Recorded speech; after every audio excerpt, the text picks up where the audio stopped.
Indeed. Now, when you think of first-time Brit nominees, I'd imagine your thoughts wouldn't immediately conjure up images of a 60-year-old former hobo, a busker, and a man who's really been around. I can tell you, our next guest fits the bill. He claims he started out with nothing and has still got most of it left, and he's going to tell us about that in a minute. This is Seasick Steve, and it's very, very nice to see you this morning. Otherwise known as Steve Wold. Yes, sir. Tell us a little bit about yourself. Seasick Steve, for a start. Where did that come from? I just get sick when I go on the boat, so I try to, I went on one of them ferry boats, and I got real sick all night. I got nicknamed that. And this is not very long ago. This is like 4 or 5 years ago, and it kind of stuck on me like stink, you know? Yeah, oh, it's nasty, nasty stuff. Oh, nasty. Now, a Brit nomination. How did this happen? That I do not know. I don't know. I don't know anything about it. I mean, I didn't even know what a Brit was. No. And no. Why would you? Yeah, well, I've tried to think about last week what I thought of.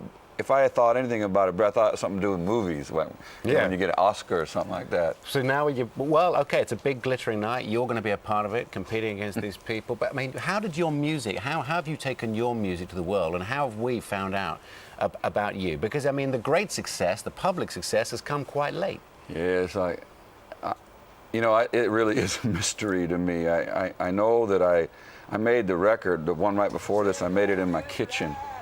I had a heart attack.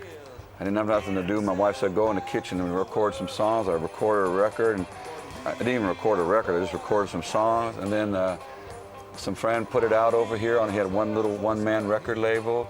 And the next thing I was on the Jules Holland show, and And you headlined. You're going to headline at Glastonbury again. You made a big impression there, and you just played. You played concerts here for thousands of people at Hammersmith. You played Hammersmith. How was that? Yeah. Well, like I was talking to you before, I was like, you walk out, and I have to pinch myself, because I can't believe all them like 5,000 people that come there to see me. Yeah. Because just literally 3 years ago, I just didn't have no one to play for.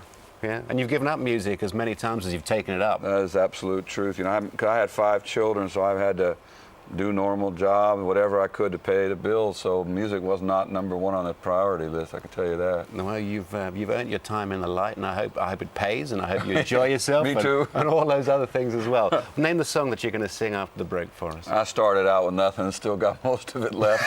Well, that sounds about right. Yeah. Really looking forward to Seasick Steve Wold. See you in a couple of seconds. Good luck to you. I appreciate it. Thanks. Come on. That is